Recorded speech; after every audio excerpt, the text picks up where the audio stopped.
Good morning students. सो कल हम लोगों ने सारा एंथ्रोपोलॉजी का सिलेबस देख लिया था, पेपर्स देखे थे 2-3 साल के कि कैसे क्या आ रहे हैं, पैटर्न क्या रहता है। साथ ही साथ हमने जो हमारा फर्स्ट टॉपिक था एंथ्रोपोलॉजी का पूरा कंप्लीट कर लिया था, एंथ्रोपोलॉजी उसकी ब्रांचेस वगैरह उससे रिलेटेड सारी थ्योरी वर्क वगैरह। अब आज हमारा सेकंड टॉपिक चालू होगा कल्चर एंड सोशल इंस्टीट्यूशन। देखिए कोई भी टॉपिक चालू करने से पहले ना एक दो चीज़ें आपको देखनी है कि उसमें क्वेश्चंस कैसे आ रहे हैं और कितने मार्क्स के क्वेश्चन आ रहे हैं। जैसे आप देखिए कि कल्चर एंड सिविलाइजेशन, इस पर सीधा 50 मार्क्स से ऐसा नहीं पूछेगा बैंड एंड ट्राइब, क्योंकि इसमें इतना बड़ा कंटेंट नहीं रहता। तो जनरली इस पर हम लोग ऐसा देखते हैं कि बैंड एंड ट्राइब पे देखिए 65 में एक भी क्वेश्चन नहीं आया। 64 बीपीएससी जो हुई थी उसमें बैंड ट्राइब सिविलाइजेशन पर 12.5 जो अपने 4 ऑप्शन होते हैं उनमें से ऑप्शन वाला एक आया था। 62 में बैंड पे एक आया था 12.5 का। 56 में कुछ नहीं आया। 55 में कल्चर सिविलाइजेशन है बैंड ट्राइब। तो आपको दिख रहा होगा दो चीज़ें इस पर सबसे ज़्यादा इंपॉर्टेंट है, कल्चर एंड सिविलाइजेशन और बैंड एंड ट्राइब। तो अपन ये वाला कवर करेंगे। बैंड एंड ट्राइब वाला जो टॉपिक है वो अभी नहीं पढ़ेंगे, वो पॉलिटिकल एंथ्रोपोलॉजी में पूरा कवर होता है। बैंड ट्राइब और ये सारी सेगमेंटेड हायरार्की, लीडरशिप वगैरह ये सब कुछ पॉलिटिकल एंथ्रोपोलॉजी में कवर होगा। तो ये वाला टॉप पढ़ेंगे। आज अपन कल्चर से चालू करते हैं सारा, कि कल्चर क्या होता है और कल्चर से रिलेटेड सारी इंपॉर्टेंट चीज़ें वगैरह। ठीक है, तो आज रहेगा अपना कल्चर, सिविलाइजेशन, सोसाइटी। तो आज अपनी ये सारी चीज़ें रहेंगी।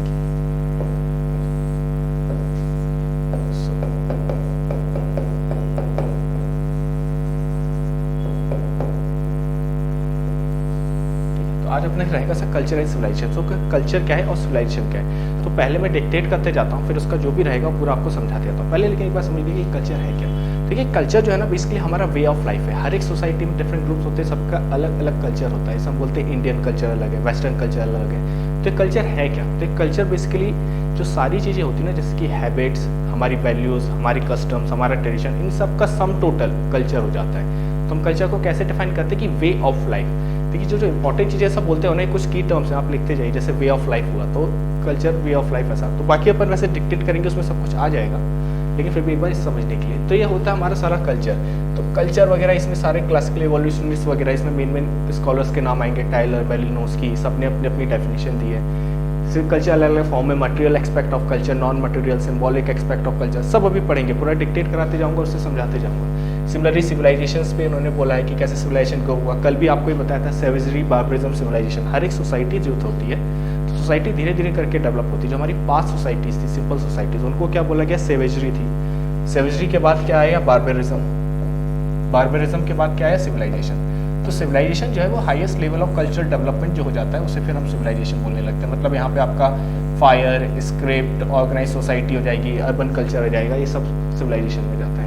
तो ठीक है, ये वाला भी करेंगे एक एक टॉपिक करके। तो पहले कल्चर देखते हैं, सिविलाइजेशन देखेंगे, फिर उसके बाद differences between culture and civilization, ये भी अक्सर आता है, तो ये वाला सारा देखेंगे। तो पहले लिखते जाइए culture. So culture is sum total of, ठीक है, थोड़ा जल्दी जल्दी बोलेंगे, रिकॉर्डेड क्लास है, आप चाहे तो रोक रोक के लिख सकते हैं। और कोशिश करिएगा कि लिखने की स्पीड थोड़ी सी बढ़ा लें। रीज़न भी क्योंकि आपको एग्जाम में स्ट्रक्चर बनाना, इन सब के साथ डायग्राम बनाना, इन सब के साथ पेपर भी खत्म करना है। तो लिखते जाइएगा। तो culture is sum total of all group habits develop by person. Culture is way of life of a social group. Culture is an integral part of human being. या पॉइंट में लिखते जाइएगा, फिर अपने हिसाब से उसे अरेंज कर लीजिएगा। So culture is integral part of human being. Culture is important point is culture is unique to human, that is human is only one species that has culture. तो कल्चर ह्यूमन के लिए हम क्या बोलते हैं कि ह्यूमन एक अकेली स्पीशीज है जिसके पास कल्चर है। क्यों, अभी ये पूरा आगे देखेंगे। क्योंकि हम लोग क्या हुए ना कि ह्यूमन्स की आदत रही है कि इधर से उधर माइग्रेट करने की। तो जैसे हम लोग बहुत ज़्यादा कोल्ड कंडीशंस में भी रहते हैं, बहुत ज़्यादा हॉट कंडीशंस में भी रहते हैं, डेजर्ट्स में भी रहते हैं, वहीं नॉर्दर्न हेमिस्फीयर में भी रहते हैं, इक्वेटोरियल रीजन में भी रहते हैं। तो यहाँ पे बहुत ज़्यादा कोल्ड कंडीशन है। अब कोल्ड कंडीशन में सिर्फ और सिर्फ हमारी बॉडी कैरेक्टरिस्टिक्स की वजह से एडजस्ट कर पाना वो पॉसिबल नहीं। मतलब बायोलॉजिकल अडाप्टेशन तो हुए कोल्ड कंडीशन में रहने के लिए, साथ ही साथ कल्चरल अडाप्टेशन। तो ये सब लिखते आएगा, biological adaptation plus cultural adaptation, ये हमें इनेबल करता है कि हम कहीं भी रह सकें। Biological adaptation plus cultural adaptation, ADAPTATION। तो हॉट कंडीशंस, तो इसलिए कल्चर हमको ऐसे इनेबल किया है। ठीक है, फिर नीचे लिखा है culture is socially transmitted by processes like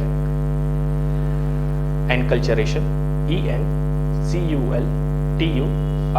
TION, enculturation and socialization and not genetically transmitted. मतलब जो कल बात की थी कि ऐसा नहीं कि एक मदर है तो मदर से चाइल्ड को जेनेटिकली कल्चर ट्रांसमिट हो रहा है, नहीं। अगर ये चाइल्ड इंडियन एटमॉस्फेयर में बढ़ेगा तो उसको इंडियन कल्चर मिलेगा, अगर ये वेस्टर्न सोसाइटी साइड चलेगा माइग्रेट होकर तो उसको वेस्टर्न कल्चर मिलेगा। तो ऐसा कि ये by the process of socialization culture transfer होता है, ठीक है। तो ये था हमारा। फिर इसके बाद अब हम इसमें देखेंगे डिफरेंट स्कॉलर्स ने कल्चर के बारे में क्या बोला। अभी हमने क्या देख लिया कि कल्चर का नॉर्मल इंट्रोडक्शन क्या है, कि कल्चर क्या होता है ये सब। तो एक और लिख लिए जैसे it is an culture is an integral part of human being without which it is impossible to imagine human existence. Culture satisfies the needs of human, ठीक है। अब हम देखेंगे इसकी अलग अलग स्कॉलर्स ने इनकी क्या डेफिनेशन दी है। तो जैसे टाइलर थे, E.B. टाइलर, ठीक है। तो ये आपका नॉर्मल इंट्रोडक्शन हो गया कल्चर का, जो भी इतने पॉइंट्स अब एग्जाम में आप अपने हिसाब से छोटा बड़ा कर सकते हैं, सारे इंपॉर्टेंट पॉइंट आपको बता दिए। अब डेफिनेशंस पर है कि कल्चर की एक तो ऊपर नॉर्मल डेफिनेशन होगी कि culture is way of life. अब स्कॉलर्स ने क्या बोला, मैंने कल भी आपको बोला था एक अच्छे आंसर में हमें 3-4 चीज़ चाहिए रहेंगी, और ये अभी वाले सारे टॉपिक्स में ये चलेगा। सबसे पहले डेफिनेशन वगैरह इसकी क्या है, फिर उसके बाद आपको स्कॉलर्स को कोट की करना है एटलीस्ट एक आंसर में। हम तो 50 मार्क्स का लिख रहे हैं तो 3-4 स्कॉलर्स तो आनी चाहिए। तो स्कॉलर्स उनकी बाय कोट जो डेफिनेशन थी उन्होंने वो बोलना है हमें। 2-3 डायग्राम हमें हर एक टॉपिक के मिल सके तो हर बार एक एक डायग्राम बना के आना। तो स्कॉलर्स, डायग्राम्स, और कहीं भी हो sir examples, tribes, caste, case studies और एग्जाम्पल्स, ये 3-4 चीज़, ये 3-4 चीज़ एकदम लिख लीजिए। हर एक आंसर में आपको ये डालनी है। स्कॉलर्स, डायग्राम,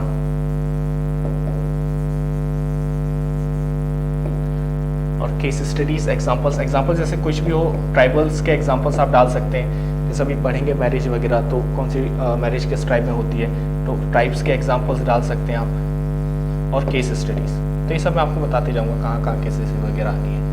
तो एंथ्रोपोलॉजी में मार्क्स चाहिए तो सर ये कुछ चीज़ें आपकी होनी चाहिए, स्कॉलर्स होने चाहिए, डायग्राम होने चाहिए, ट्राइब्स, केस स्टडीज, एग्जाम्पल्स वगैरह, ये सब, ठीक है। तो अब स्कॉलर्स वाली जो हम डेफिनेशन पे आ रहे हैं उस पर आ जाएंगे आप। तो सबसे पहले टाइलर ने कैसे कल्चर को डिफाइन किया था, E.B. टाइलर, TYLOR, टाइलर, ठीक है। तो E.B. Tylor, culture is complex whole of art, belief, ART, art, BELIF, art, belief, custom, knowledge, law, morals. इसको याद कैसे करेंगे, टाइलर की जो भी डेफिनेशन होगी एक फिनोमेनन का इसका ABCKLM, art, belief, custom, knowledge, law, morals, ठीक है। Art, belief, custom, knowledge, law, morals. तो culture is complex whole of art, belief, custom, knowledge, law, moral and any other capabilities and habits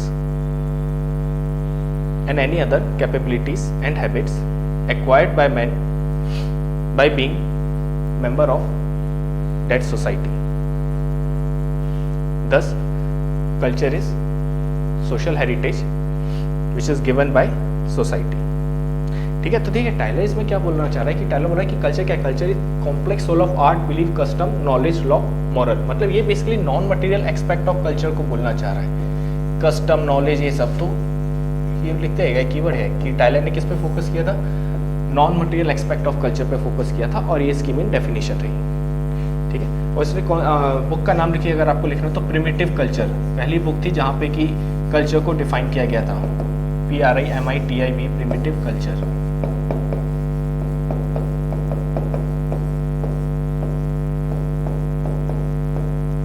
book कब आई थी, 1871 में book आई थी, तो ये लिख लीजिए। टाइलर की बुक क्या थी, प्रिमिटिव कल्चर। इस बुक में उन्होंने कल्चर को फर्स्ट टाइम डिफाइन किया था, ठीक है। तो ये हमारा सारा हो गया कि टाइलर ने क्या बोला था कल्चर के बारे में, ये इंपॉर्टेंट। इसका मेलिनोस्की थे, वो भी एक अलग एंथ्रोपोलॉजिस्ट थे, स्कॉलर थे, उन्होंने भी एक इंपॉर्टेंट डेफिनेशन दी थी कल्चर की। तो मेलिनोस्की की डेफिनेशन दी थी। तो हमने टाइलर का देखिए, टाइलर ने नॉर्मेटिव एक्सपेक्ट पे फोकस किया था, मेलिनोस्की ने मटेरियल एक्सपेक्ट पे फोकस किया था। तो इन्होंने बोला था कल्चर कंप्रोमाइजेस ऑफ मेलिनोस्की, फिर इसकी डेफिनेशन, कल्चर कंप्रोमाइजेस इनहेरिटेड थिवाक, THIVAG। तो थिवाक का क्या, ये भी मिनोनिक क्या आप इसे यूज कर सकते हैं इकोनॉमिक टाइप का, ठीक है। तो ये मेलिनोस्की का भी चल रहा है, MALINOSKI। MSKI मेलिनोस्की का चल रहा है अभी। मेलिनोस्की ने क्या बोला, culture compromises of inherited technical processes, habits, ideas, values, goods and artifacts. ठीक है, तो ये थिवाक हो गया। तो मेलिनोस्की ने कैसे डिफाइन किया था कल्चर को, इन द फॉर्म ऑफ थिवाक। और टाइलर ने कैसे किया था, ABC KLM, art belief custom knowledge law morals. So इसने बोला था culture is total way of life. फिर इसने बोला था, तो इस तरीके से मेलिनोस्की ने क्या किया था, इसने मेंटल ये जो हमारा मटेरियल एक्सपेक्ट्स है कल्चर का, आर्टिफैक्ट्स एंड गुड्स, इन सब पे इसने टेक्निकल प्रोसेस, तो इसने मटेरियल एक्सपेक्ट ऑफ कल्चर पे ज़्यादा फोकस किया था। ठीक है, तो ये हमारा material expect, non material expect, Tylor Malinowski तीनों का हो गया। अब एक और है हर्स्कोविट्ज, HERSKOVITS।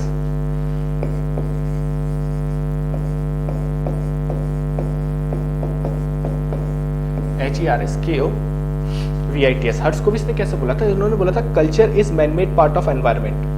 ठीक है, तो इसमें डिफाइन कर लिया, Herskovits define culture as man made part of environment, man made part of environment. तो इसमें उन्होंने क्या बोला था कि एनवायरमेंट दो टाइप के होते हैं, एक होता है नेचुरल और एक होता है सोशल एनवायरमेंट। तो नेचुरल एनवायरमेंट जैसे कि हम लोग को मिला है फॉरेस्ट, नदियाँ, रिवर्स वगैरह, ये हो गया हमारा नेचुरल एनवायरमेंट। और एक होता है सोशल एनवायरमेंट। तो सोशल एनवायरमेंट मैन ने खुद बनाया है अपने आजू बाजू, तो जैसे हमारी सोसाइटी वो हमारा सोशल एनवायरमेंट टाइप का हो गया। ठीक है, तो ये हर्स्कोविट्ज की डेफिनेशन होगी। अब इसके बाद ये जाता है सिंबॉलिक व्यू जो है रहेगा, सिंबॉलिक व्यू एक कर लिए। तो Leslie White, LESLIE WHIT, Leslie White. अब लेस्ली वाइट ने कल्चर को कैसे डिफाइन किया था, तो इन्होंने क्या बोला था, culture is symbolically coded and can be taught from one person to another। they non material part of culture पे फोकस किया था। उन्होंने क्या बोला था, की symbols of cultures are language, value, belief and norm. ठीक है, तो अब यही बात आती है कि भाई कल्चर अकेला यूनिक टू ह्यूमन क्यों है, तो इस पे लेस्ली वाइट क्या बोलती है, that culture is unique to human. जब भी हमने बोला था सिर्फ ह्यूमंस के पास कल्चर, तो इस पे लेस्ली वाइट बोलती है कि only human have ability, only human has ability to originate and bestow meaning, मतलब कि given meaning to the symbols। only human have ability to originate and giving meaning to a symbols। तो आप समझ रहे हैं, तो सिर्फ ह्यूमंस के पास कैपेबिलिटी वो सिंबल्स को अलग मीनिंग दे सकता है। तो ये सिंबॉलिक व्यू है कल्चर का, ये लेस्ली वाइट ने बोला था symbolic view, LESLIE WHIT, Leslie White. तो हमने तीसरा डेफिनेशन दी, एक और डेफिनेशन लिख लिया। अब फंक्शनल व्यू ऑफ कल्चर कैसा आएगा, तो फंक्शनल व्यू ऑफ कल्चर में हम क्या बोलते हैं कि मेलिनोस्की और आरसी ब्राउन, मेलिनोस्की तो रहेंगी और एक आरसी ब्राउन रह जाएंगे। ठीक है, तो अब कल्चर का फंक्शन क्या है, तो वैसे फंक्शंस ऑफ कल्चर एक पूरा एक अलग हेडिंग डाल के पूरा लिखवाना है, बट ठीक है अभी लिख लिए कि मेलिनोस्की ने क्या बोला था, culture is a institution to और instrumentation to satisfy needs of man slash individual. तो मेलिनोस्की जहाँ भी आएंगे ना, तो मेलिनोस्की का हमेशा नीड बेस्ड थ्योरी थी, वो इंडिविजुअल बेस्ड थी कि एक इंडिविजुअल की नीड ऑफ द पर्सन को सेटिस्फाई करने के लिए कल्चर एक इंस्टीट्यूशन है। वहीं रैडक्लिफ ब्राउन जो थे, आरसी ब्राउन, इन्होंने क्या बोला कि कल्चर एक ऐसा इंस्टीट्यूशन है जिससे कि सोसाइटी की नीड्स को फुलफिल किया जा सकता है। तो आपको समझ में बात, मैन, इंडिविजुअल और सोसाइटी। मेलिनोस्की क्या बोलते हैं, culture is an institution to satisfy the need of man और इंडिविजुअल। आरसी ब्राउन क्या बोलते हैं, to satisfy the need of the society. ठीक है, तो यहाँ तक आपकी ये सारी डेफिनेशंस हो गई। तो हमने कल्चर का इंट्रोडक्शन देख लिया, 4-5 डेफिनेशन, इससे आपको 2-3 तो हमेशा याद रखनी है। ठीक है, और फिर ये वाला आपका क्या जाएगा, फंक्शनल व्यू, ये था फंक्शनल व्यू। और लेस्ली वाइट वाला क्या था, सिंबॉलिक व्यू। तो आप इसे सब हेडिंग डाल के ही बना सकते हैं। लेस्ली वाइट के ब्रैकेट में कोने में सिंबॉलिक व्यू लिख लीजिए ऑफ कल्चर, और ये वाला क्या था, फंक्शनल व्यू ऑफ कल्चर। ठीक है, फिर आपका ये आपका आ गया ये वाला सारा। अब जैसे एक्सप्रेस कैसे होता है कल्चर, तो आप ऐसे कर सकते हैं, कल्चर इज एक्सप्रेस्ड, ऐसे 3 फॉर्म बना सकते हैं। ठीक है, एक तो मटेरियल फॉर्म, ये आपके डायग्राम भी हो जाएंगे, मटेरियल फॉर्म में, नॉन मटेरियल फॉर्म में और सिंबॉलिक फॉर्म में। तो ये एक्सप्रेशन ऑफ कल्चर या कल्चर इज एक्सप्रेस्ड इन। ठीक है, तो ऐसा करके 3 बना सकते हैं, आपके डायग्राम हो जाएंगे ऐसे करके। तो फिर ठीक है, आगे लिखिए इसमें, every society has particular culture, and culture जो है ना, कल्चर के बेसिस पे सोसाइटी को डिस्टिंग्विश किया जा सकता है। तो जैसे हम बोले कि डिफरेंट कल्चर के बेसिस पे डिफरेंट सोसाइटी डिस्टिंग्विश होती है। एग्जांपल इसमें लिख लीजिए, जैसे वेस्टर्न सोसाइटी है, तो वेस्टर्न सोसाइटी के आगे लिख लीजिए materialistic, individualistic. Western society materialistic, individualistic, वैसी इंडियन सोसाइटी, वैसी ट्राइबल सोसाइटी, ठीक है। तो जो वेस्टर्न सोसाइटी का कल्चर कैसा मटीरियलिस्टिक है, इंडिविजुअलिस्टिक है, वहीं इंडियन सोसाइटी का कल्चर कैसा है, स्पिरिचुअलिस्टिक है, होलिस्टिक है। ट्राइबल सोसाइटीज कैसी रहती हैं, आर्टिस्टिक रहती हैं, डांस फॉर्म, फोल्कलोर्स वगैरह, तो आर्टिस्टिक, ठीक है। तो कल्चर हो गया, कल्चर कैसे सोसाइटीज को डिफाइन करता है, डिफरेंशिएट करता है, ये सब हमने देख लिया। अब एक्सपेक्ट्स ऑफ कल्चर, दो एक्सपेक्ट होते हैं, मटेरियल एक्सपेक्ट, एक मतलब ये सब हेडिंग आ जाएगी आपकी। अब aspects of culture, ASPECTS, aspects of culture, थोड़ा सा लिखिए इसमें। मटेरियल एक्सपेक्ट, एग्जांपल जैसे हाउस, टूल्स, ये सब मटेरियल हो गया। अब हर एक कल्चर में अलग तरह के हाउस होते हैं, इग्लू होते हैं, यहाँ पे स्कैंटेड जैसे डेजर्ट में होते हैं तो खुले बरांडे, बड़े घर ऐसे वाले, तो डिफरेंट हाउस, डिफरेंट टूल्स वगैरह मटेरियल एक्सपेक्ट। और नॉन मटेरियल एक्सपेक्ट जो हमने डेफिनेशन में देखा था, जैसे thought, value, belief, ideas etcetera, ठीक है। तो आपने लिख लिया होगा एक्सपेक्ट्स ऑफ कल्चर, मटेरियल और नॉन मटेरियल। फिर नीचे आ जाएगा, उसके बाद आपका जाएगा कि नेचर ऑफ कल्चर क्या होता है, कैसा होता है। एक और सब हेडिंग डाल दीजिए अब, नेचर ऑफ कल्चर, ठीक है। तो इसमें तो फटाफट बस लिख लीजिए कि कल्चर का नेचर क्या है, इसमें कैसा समय करें। तो culture is a system, it is a complex whole, ठीक है। तो culture is a system and it is complex whole, तो ये आपका आ जाएगा नेचर वाला, ठीक है। तो ये किसने बोला था, टाइलर ने बोला था। तो टाइलर ने क्या बोला कि culture is a complex whole of parts well integrated with each other, ठीक है। तो लिख लिए, culture is, Tylor said culture is a system, it is a complex whole of parts well integrated with each other, ठीक है। फिर उसका second point लिखिए, culture is diverse. Third point में क्या जाएगा, culture is shared, learned. Third, culture is based on symbols. ये basically nature में आप 3-4 पॉइंट लिख सकते हैं। अब एक इंपॉर्टेंट आता है कि कंपोनेंट और पार्ट ऑफ कल्चर, कि कल्चर ऐसा बनता कैसे है, ठीक है। तो ये component and part of culture आपका डायग्राम का भी काम करेगा और इसमें इन सारी चीज़ें भी आएंगी, कल्चर, स्ट्रक्चर। तो सबसे पहले आएगा कि कल्चर में देखो होता क्या है, तो इस पर थोड़ा सा लिख लिया पहले, फिर इसको पूरा बताते हैं। Culture has a structure, it compromises some small units of culture called culture traits. These small units are interrelated and interdependent. तो ये 3 चीजें होती है, culture trait, culture complex, culture pattern, ठीक है। Culture trait, TRAIT, culture trait, culture complex, COMPLEX, culture complex और फिर culture pattern, PATTRN। तो ये होता क्या है, इसका डायग्राम कैसे है, ये ट्रेट है आपके छोटे छोटे, इन ट्रेट से मिलके क्या बन गया, एक कल्चर कॉम्प्लेक्स बन गया। इस कल्चर कॉम्प्लेक्स का क्या बन गया, कल्चर पैटर्न। तो ये हमारे क्या आ गए, culture trait, culture trait, culture complex ये, और कल्चर पैटर्न ये। तो एग्जाम्पल कैसे, जैसे हम लोग हिंदुज्म में क्या फॉलो होता है, आरती होती है, ये सब होता है, पूजा होती है, तो ये सब हमारा क्या हो गया, कल्चर ट्रेट हो गया। तो ये जो हो गया ट्रेट, अब ट्रेट ऐसा मिलके, सारे ट्रेट मिलके कि आरती होती है, कथा होती है, ये सब मिलके हमारे हिंदुज्म का कॉम्प्लेक्स बनता है, रिलीजियस कॉम्प्लेक्स बनता है। वैसे ही इस्लामिज्म में अलग प्रैक्टिसेस होती है, तो उसके बेसिस पे ऐसे इस्लाम का एक वो बनता है, ठीक है। और ये दोनों मिलके एक इंडिया का टोटल कल्चर पैटर्न बन जाता है, कि इंडियन कल्चर पैटर्न, क्योंकि इंडिया में बहुत सारे ऐसे रिलीजन्स हैं। तो ये होता है, तो कंपोनेंट ऑफ कल्चर, ये 3 कंपोनेंट होते हैं। सबसे पहले लिख लीजिए कल्चरल ट्रेट, उसके आगे लिख लीजिए small individual unit of culture, नीचे कल्चर कॉम्प्लेक्स। तो ये कि composition of cultural trait makes the cultural complex. फिर नीचे लिख लीजिए कल्चर पैटर्न, तो ये number of complexes form holistic culture pattern. तो it is sum total of all the religion. तो फिर ये एग्जांपल, ये वाला एग्जांपल जरूर लिख रहे हैं, तो बाद में समझ में आएगा कि क्या था। तो ट्रेट से कॉम्प्लेक्स, कॉम्प्लेक्स के मिलने से पैटर्न बना, तो ये हमारे कल्चर ट्रेट हो जाएंगे, ये हमारा कल्चर कॉम्प्लेक्स हो गया, और ये होलिस्टिक हमारा कल्चरल पैटर्न हो गया, कल्चर कॉम्प्लेक्स हो गया। और कैसे कि रिलीजियस प्रैक्टिसेस, टोटल रिलीजन और total whole individual Indian culture pattern, ठीक है। फिर इसके बाद नीचे लिखिए कैरेक्टरिस्टिक ऑफ कल्चर, से आखिरी पॉइंट है कल्चर का, कल्चर बहुत ज़्यादा डिस्कस करते हैं अपन ने। तो कैरेक्टरिस्टिक ऑफ कल्चर थोड़ा सा देख लिए, तो इसमें क्या बोलेंगे कि इंपॉर्टेंट फीचर्स ऑफ कल्चर है बस। देखिए ये आपका कल्चर में का कोई भी क्वेश्चन आएगा, उसमें वाला आपका डायग्राम चल जाएगा और वाला फ्लो चार्ट चल जाएगा, कि ट्रेट से मिलकर कॉम्प्लेक्स, कॉम्प्लेक्स से पैटर्न। फिर अपना आ जाएगा कैरेक्टरिस्टिक्स ऑफ कल्चर सारा, कि कल्चर इज लर्न, फिर culture is inculcated, culture is adopted, second culture is ideational, that is shared notion such as ideas, norms, etcetera. तो ये कल्चर इज एब्स्ट्रैक्ट। फिर culture is transferred by enculturation, socialization etcetera. फिर 3-4 जो special चीज़ें बोली थी, जैसे culture is found in human only, bracket में लेस्ली वाइट लिख लीजिए, culture is found in human only, Leslie White, culture is communicable by Robert Redfield etcetera. तो ये बहुत सारी कैरेक्टरिस्टिक हो गए। तो ओवरऑल आप पूरा कल्चर का डिफाइन कर सकते हैं। तो फिर इसका कंक्लूडिंग रिमार्क ऐसे लिख लीजिए, culture is inseparable part of human life, doubt there is no unanimity in its definition. ठीक है, तो ये अपना सारा हो जाएगा कल्चर। अब अपना चालू होगा सिविलाइजेशन क्या है। ठीक है, तो अब आता है कि सिविलाइजेशन क्या है। तो कल्चर और फिर सिविलाइजेशन में अंतर क्या है।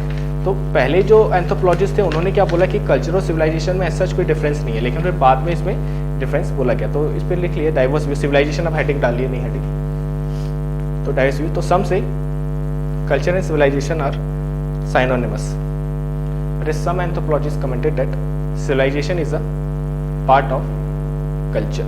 तो इन्होंने क्या बोला था, जो सिविलाइजेशन है और एक कल्चर है। ठीक है, तो कल्चर को बेसिकली इन्होंने डिफाइन किया था नॉन मटेरियलिस्टिक एस्पेक्ट के टर्म में, और जो सिविलाइजेशन था हमारा उसको बोला था मटेरियलिस्टिक एस्पेक्ट। तो सिविलाइजेशन को बेसिकली मटेरियल के फॉर्म में बोला गया था।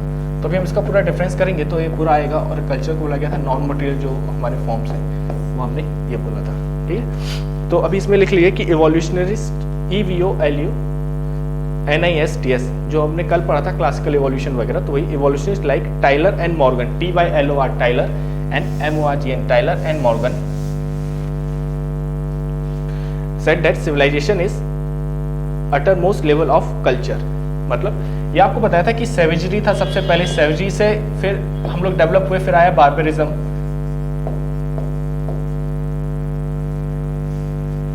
ऐसे BHERY लिख लीजिएगा, सेवेजरी। सेवेजरी से क्या आया, बार्बरिज्म।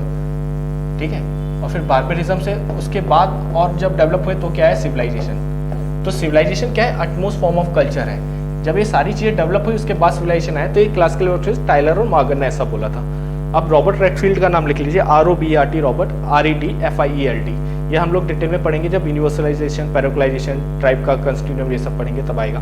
तो Robert Redfield tried to explain civilization as complex whole of little tradition and great tradition, LITTLE little, TRADITION tradition। तो रॉबर्ट रेडफील्ड ने क्या बोला, little tradition plus great tradition, इन दोनों से मिलके सिविलाइजेशन बनता है।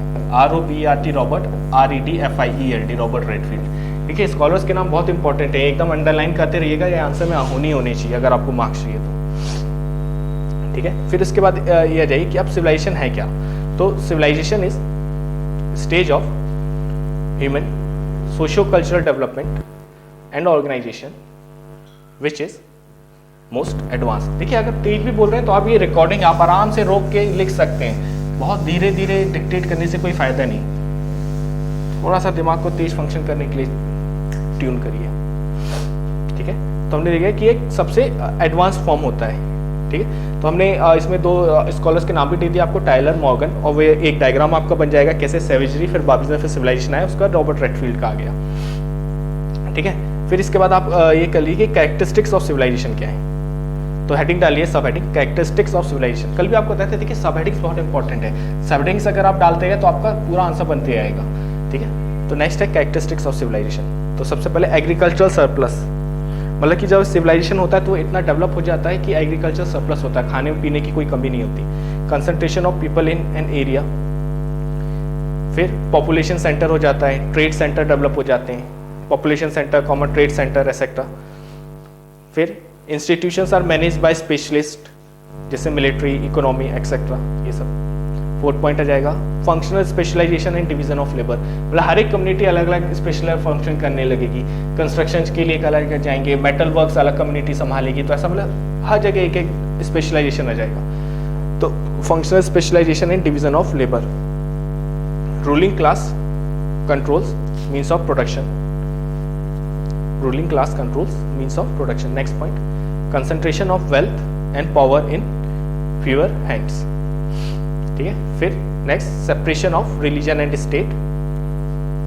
Last special point is central and hierarchical political system, मतलब डेफिनेट पॉलिटिकल सिस्टम आएगा तभी तो मैनेज कर पाएगा सब कुछ। ठीक है, तो ये आपका सारा हो गया कि कैरेक्टरिस्टिक्स ऑफ सिविलाइजेशन क्या क्या है। ठीक है। अब इसके बाद हमें क्या करना है कि अप्रोच क्या है, सिविलाइजेशन को स्टडी करने की भी कुछ कुछ अप्रोचेस रहेंगी होंगी, तो वो क्या थी। तो बेसिकली आप बस इसमें एक चीज़ देख लिए कि हिस्टोरिकल व्यू क्या था सिविलाइजेशन का। तो इन्होंने क्या बोला कि जो हिस्टोरिसिस्ट थे, इन्होंने क्या बोला कि ये जो करंट सिविलाइजेशन है उससे पहले 21 मोर सिविलाइजेशंस आ चुके हैं। तो ये इतना वैसे काम करें, बस ये अपने नॉलेज के लिए ध्यान में रखिएगा कि सिविलाइजेशन को 3 व्यूज दिए गए थे। जैसे कि एक तो हमने इवोल्यूशनिस्ट वाला आपको व्यू बता ही दिया, टायलर और मॉर्गन वाला जो आपको बताया था, ठीक है। एक आपका टायलर और मॉर्गन, ये क्या आ जाएगा, इवोल्यूशनिस्ट व्यू, ठीक है।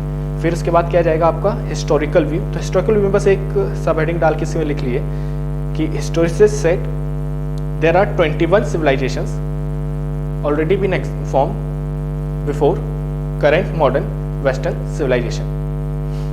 Special factors in different geographical regions give rise to different civilizations. वो क्या बोला, अलग अलग geographical regions में अलग अलग civilization हुए थे, क्योंकि अलग अलग geographical regions में अलग अलग climatic conditions थी, अलग अलग vegetations थे, अलग अलग problems थी उन जगहों की।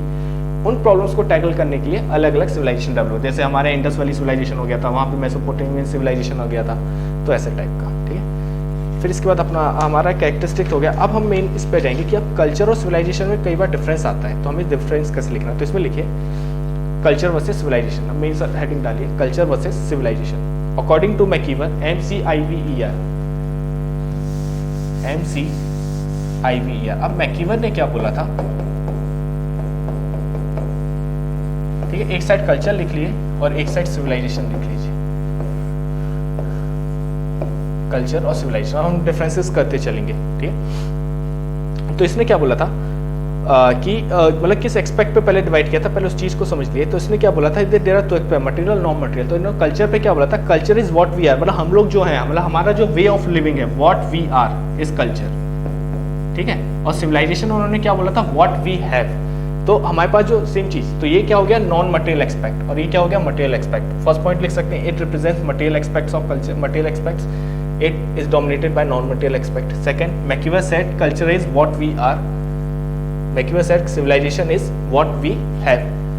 फिर इसमें लिख लिए कि कल्चर इज सब्जेक्टिव, कल्चर पे सब्जेक्टिव लिख लीजिए, सिविलाइजेशन पे ऑब्जेक्टिव लिख लीजिए, ठीक है।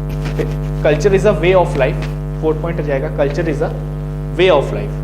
सिविलाइजेशन में उसके सामने क्या लिखिए, civilization is basically tools and artifact, जो हमने तब बोला था कि वो मटेरियल एक्सपेक्ट्स है, तो वही चीज, ठीक है। फिर कल्चर पे लिखिए, कल्चर इज एब्स्ट्रैक्ट, एब्स्ट्रैक्ट मतलब समथिंग जिसे हम ऐसे सच टच नहीं कर सकते, बट फॉर्म में है, क्योंकि नॉन मटेरियल फॉर्म में, तो कल्चर इज एब्स्ट्रैक्ट। सिविलाइजेशन में लिख लिया, सिविलाइजेशन इज कॉन्क्रीट, मतलब सिविलाइजेशन को आप टच कर सकते हैं। तो मतलब और इसको कैसे समझिए, जैसे कि कल्चर है, तो कल्चर इज लर्न बाय, पहले भी लिखती जाएगी डेफिनेशन। तो नेक्स्ट पॉइंट है, culture is learn by enculturation and socialization, जो हमने कल्चर में पूरा ही डिफाइन किया था। और वहीं पे सिविलाइजेशन क्या है, it is the result of cultural knowledge, ठीक है। फिर एक और नेक्स्ट पॉइंट लिख लिया कि borrowing of culture is difficult. Culture कैसे कि एक अमेरिकन कल्चर है, हमने अमेरिकन चीजें तो ले ली, हमने अमेरिकन टेक्नोलॉजी, अमेरिकन टेलीविजन, ये सब हमने ले लिया, बट हम अमेरिकन कल्चर को नहीं ले पाए। जैसे पब्लिक किसिंग हमारे यहाँ वो गुनाह हो जाएगा, वहाँ पे वो सोर्स ऑफ रिक्रिएशन है, ठीक है, ठीक है। तो कल्चर का लेना देना बहुत डिफिकल्ट है, सिविलाइजेशन आप ले सकते हैं, ठीक है। तो ये वाला हमने लिख लिया कि borrowing of culture is difficult whereas borrowing of civilization is easy. Next point फिर कल्चर में, transfer of culture occurs without any loss, मतलब अगर हमने अपना कल्चर किसको दे भी दिया तो इससे हमारा कोई लॉस नहीं होना, ठीक है। लेकिन ट्रांसफर ऑफ सिविलाइजेशन जो है उसमें थोड़ा सा लॉस होता है। जैसे कि आपकी बाइक है, तो आप बाइक किसी और को दे दोगे तो वो आपका लॉस हो जाएगा ना, तो वैसे ही वाला है, ठीक है। फिर कल्चर के में, culture is less dynamic, civilization very fast change. Technology, culture तो हमारे इंडियन कल्चर तब से ऐसे ही चला आ रहा है, लेकिन टेक्नोलॉजी देखिए कितनी चेंज हो रही है। तो सिविलाइजेशन मटेरियल एक्सपेक्ट, तो मटेरियल एक्सपेक्ट बहुत जल्दी चेंज हो जाती है, तो सिविलाइजेशन वेरी फास्ट चेंज, ठीक है। फिर एक नया पॉइंट किया, कल्चर कैन बी रिग्रेसिव, मतलब गिर भी सकता है। ऐसे पेंटिंग्स में देखते हैं, पहले कैसी बढ़िया बढ़िया पेंटिंग होती थी, अब ब्लॉक पेंटिंग, अलग अलग मतलब पेंटिंग में टेस्ट चेंज होते जा रहा है, इसलिए बोला था कि कल्चर सब्जेक्टिव भी है। तो culture is regressive, can be regressive. और सिविलाइजेशन में, सिविलाइजेशन इज ऑलवेज एडवांसिंग, ठीक है। तो ये आपका हो गया कल्चर। सिविलाइजेशन में अगर आपका डिफरेंस आता है तो आपको मैकीवर का कोट करना ही करना है। मैकीवर ने क्या बोला था, वो हो गया 10-12 पॉइंट्स में आपके डिफरेंसेस हो गए, ठीक है। तो ये वाला आपका सारा सिविलाइजेशन का हो गया, ठीक है। अब अगर हम इसे कंक्लूडिंग मार्क्स दें तो ये रहेगा, कल्चर एंड सिविलाइजेशन आर, अब कंक्लूजन लिख लिया इन सबका पूरा, culture and civilization are interdependent and also interactive, artifacts of civilization are impacted by culture. ठीक है, मतलब कल्चर सिविलाइजेशन में हमने सारा डिफरेंस बता दिया, और ये क्या बोले कि कल्चर सिविलाइजेशन एक दूसरे को अफेक्ट भी करते हैं, क्योंकि आर्टिफैक्ट्स ऑफ जो कल्चर हैं वो किस पे, सिविलाइजेशन पे बेस करेंगे कि अब करंट टेक्नोलॉजी कैसी, उस बेसिस पे कल्चर थोड़ा सा चेंज होते रहेगा, आर्टिफैक्ट इसके चेंज होते रहेंगे। ठीक है, तो ये आपका हो जाएगा। चलिए ठीक है, तो ये आपको हो जाएगा कल्चर एंड सिविलाइजेशन वाला, तो ये आपका पूरा हो जाएगा।